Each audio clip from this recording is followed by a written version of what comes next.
Waalaikumsalam warahmatullahi wabarakatuh. Ini kabarnya? Alhamdulillah baik. Alhamdulillah ya. Sebelum kita memulai pembelajaran pada hari ini, mari kita berdoa. Mohon dipimpin Ali. Sebelum memulai pembelajaran, mari kita berdoa sesuai agama dan kepercayaan masing-masing. Berdoa dimulai. Berdoa selesai. Ada yang masih ingat nggak pembelajaran minggu lalu itu tentang apa? Tentang pengenalan teks deskripsi. Tentang pengenalan teks deskripsi. Oke, sekarang kita akan belajar tentang teks deskripsi lebih rincinya. Tujuan pembelajaran kita pada hari ini yang pertama yaitu memahami pengertian teks deskripsi dan struktur teks deskripsi. Yang kedua, menganalisis kebahasaan teks deskripsi, dan yang ketiga, menyusun teks deskripsi. Lihat saja ya pembelajaran pada hari ini. Sebelumnya saya mau bertanya nih, apa yang kalian tahu tentang deskripsi, atau apa yang kalian bisa jelaskan jika mendengar kata deskripsi? Atala, silakan Atala. Apa yang Itu merupakan suatu pengalaman mengenai suatu pengalaman suatu objek yang kita tahu. Oke, boleh. Siapa lagi yang mau menanggapi? Pak Nisa, apa Nisa jawabannya nih?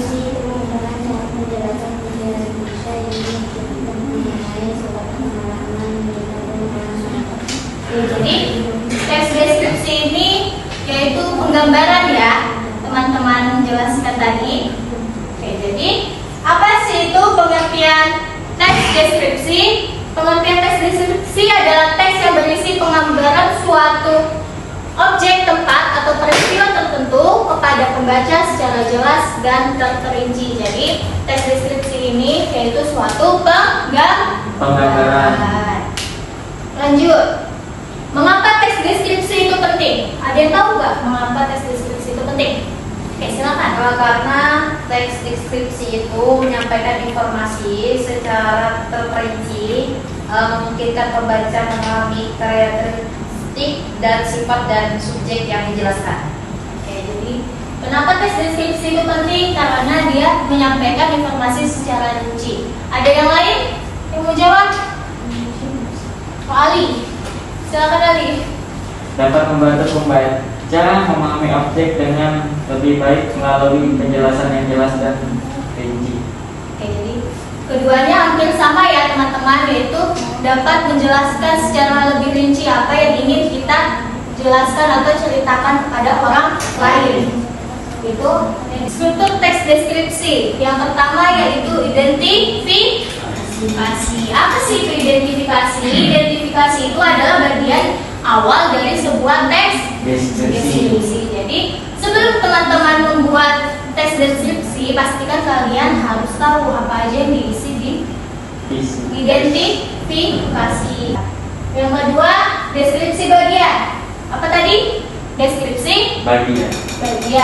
Deskripsi bagian ini merupakan perincian tentang kondisi objek, mulai dari wujud fisik, ukuran, lokasi, suasana, dan lainnya.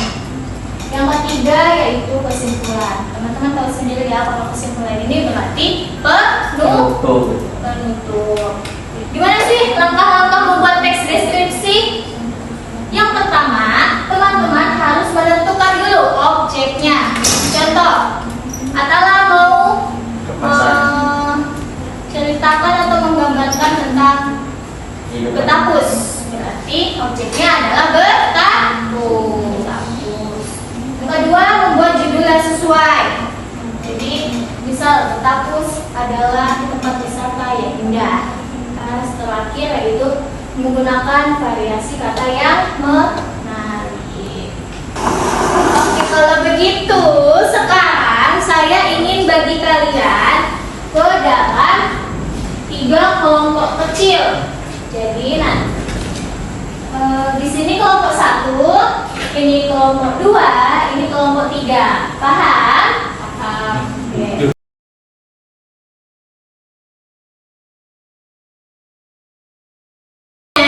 Teman-teman di sini yaitu membuat teks deskripsi sesuai dengan langkah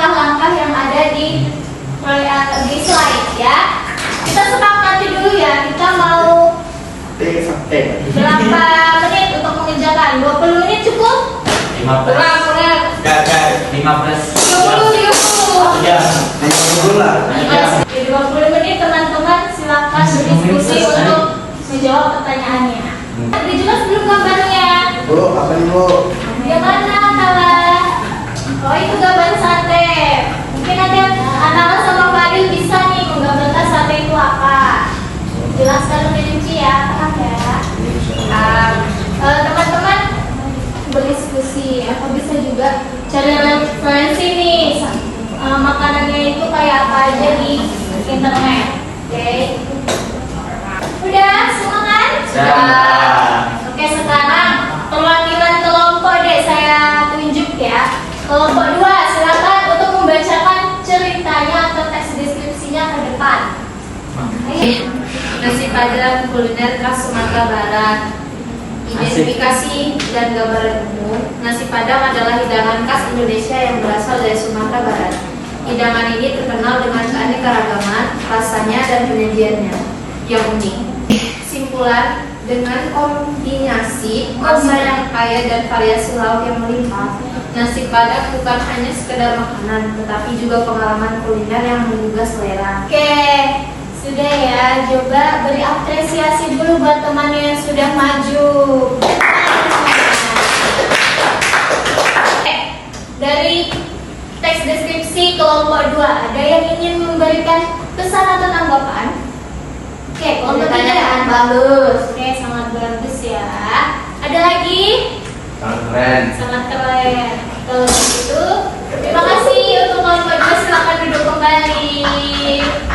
Tadi sudah teman-teman semua sudah membuat teks deskripsi. Udah pada bisa kan? Semuanya Bisa. teks deskripsi? Bisa. Kesimpulannya untuk pembelajaran hari ini yaitu teks deskripsi ini merupakan suatu teks untuk menggambarkan suatu objek. Untuk pembelajaran minggu depan, teman-teman mempelajari tentang puisi rakyat. Jadi dimohon buat teman-teman bisa belajar dari rumah dulu dan mandiri ya. Oke, sebelum Ibu tutup, mari kita berdoa terlebih dahulu. Semoga apa yang dipelajari hari ini dapat bermanfaat untuk kedepannya. Berdoa dipersilakan. Kita selesai. Oke, saya tutup. Sekian, terima kasih. Wassalamualaikum warahmatullahi wabarakatuh. Waalaikumsalam. Assalamualaikum warahmatullahi wabarakatuh. Selamat sore, teman-teman. Waalaikumsalam warahmatullahi wabarakatuh. Sore. Oke, sebelum memulai pembelajaran pada hari ini, mari kita berdoa terlebih dahulu. Berdoa dipersilahkan. Berdoa selesai. Gimana kabarnya, teman-teman? Alhamdulillah baik. Rupanya. Oke. Ada yang masih ingat nggak pembelajaran minggu lalu itu tentang apa? Tentang keluar? Oke. Sekarang kita akan belajar tentang kondisi wilayah Indonesia. Apa sih yang dipelajari di kondisi wilayah Indonesia ini? Yang pertama, teman-teman akan mempelajari tentang luas dan letak wilayah Indonesia. Iya. Yang kedua apa? Coba disebutkan. Mengidentifikasi letak geologis Indonesia. Yang ketiga, menganalisis cuaca dan Iklim. iklim. Luas dan letak wilayah Indonesia. Di situ luasnya berapa, teman-teman? Luas daratannya sekitar 1.922.570 kilometer persegi. Lalu luas pelayanannya berapa? Sekitar 3.157.483 kilometer persegi. Tahu di mana letak geologis Indonesia? Ada yang tahu terletak di antara dua benua dan dua Samudra. Benuanya apa aja? Ada yang tahu? Kalau samudra Pasifik dan India. Kalau benua Kalau benua di situ apa? Australia. Australia dan Asia. Asia. Nah ini letaknya Indonesia ada di tengah-tengah antara benua Asia, benua Australia, Samudra Hindia dan Samudra Pasifik. Nah, letak astronomis Indonesia ini berada di antara 6 derajat lintang utara sampai 11 derajat lintang selatan serta 95 derajat bujur timur dan 141 bujur Timur. Ini ya gambarannya teman-teman. Saya mau nanya, gimana cuaca akhir-akhir ini? Hujan. Apa? Nggak karuan, kadang hujan, kadang panas, kadang juga hujan panas gitu. Gimana perasaan teman-teman menghadapi cuaca seperti itu? B. Gerah, Ya. panas. Panas ya. Oke, baik. Nah, cuaca di Indonesia. Cuaca itu apa sih? Cuaca itu keadaan atmosfer di suatu lokasi dalam jangka waktu yang singkat. Tadi yang teman-teman bilang cuaca di Indonesia itu ada kemarau dan hujan. Sekarang saya mau bagi teman-teman ke dalam 3 kelompok nih. Nah, ini kelompok 1, kelompok 2, dan kelompok 3.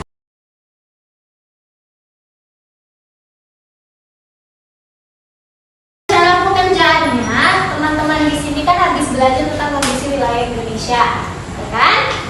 Nah, berdiskusi dengan kelompoknya. Apa aja fenomena alam yang terdapat di Indonesia ini dan apa penyebabnya? Paham nggak? Paham. Oke.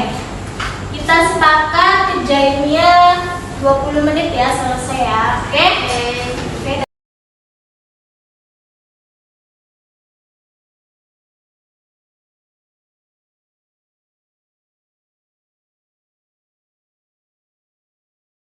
Kelompok semuanya sudah selesai? Oke, sekarang saya minta perwakilan kelompok untuk maju ke depan membacakan hasilnya ya. Dan dibacakan kelompok lain di dengarkan ya. Banyak dapat terjadi secara alami seperti curah hujan yang tinggi, terus wilayah dengan terendah naiknya air lautan. Tepuk tangan dulu buat teman-teman. Sekarang kelompok lain ada yang ingin menanggapi tidak tentang temannya, atau ada yang ingin menambahkan apa aja fenomena alam selain gempa bumi, tsunami, Longsor. longsor. Apa penyebabnya longsor? B. Karena pepohonan ini tebang, jadi akan menjadi nggak bisa mencakup tanah lagi. Jadi kayak ibaratkan longgar. Baik. Jadi tadi fenomena alamnya itu ada banjir, tsunami, tanah longsor, gempa bumi, gunung meletus. Simpulkan saja ya untuk pembelajaran hari ini bahwa Indonesia itu memiliki kondisi wilayah Indonesia, di mana kondisi wilayah Indonesia itu terjadi karena adanya letak. Letaknya tadi apa aja? Letak geografis, yaitu di antara 2 benua dan 2 Samudra. lalu letak astronomis. Letak astronomis tadi yang lintang utara sama lintang apa? Lintang timur. Selatan sama bujur utara itu ya. Terus letak geologis. Letak geologis itu tadi adanya gunung berapi. Tadi sama cuaca. Cuaca tadi ada apa aja? Hujan dan panas. Dengan selanjutnya teman-teman akan mempelajari tentang sumber daya alam. Jadi saya harap teman-teman belajar mandiri terlebih dahulu sebelum kita bertemu kembali ya. Oke, sebelum menutup pembelajaran mari kita berdoa terlebih dahulu. Berdoa dipersilakan. Berdoa selesai. Sekian, terima kasih. Wassalamualaikum warahmatullahi wabarakatuh dan selamat sore. Waalaikumsalam warahmatullahi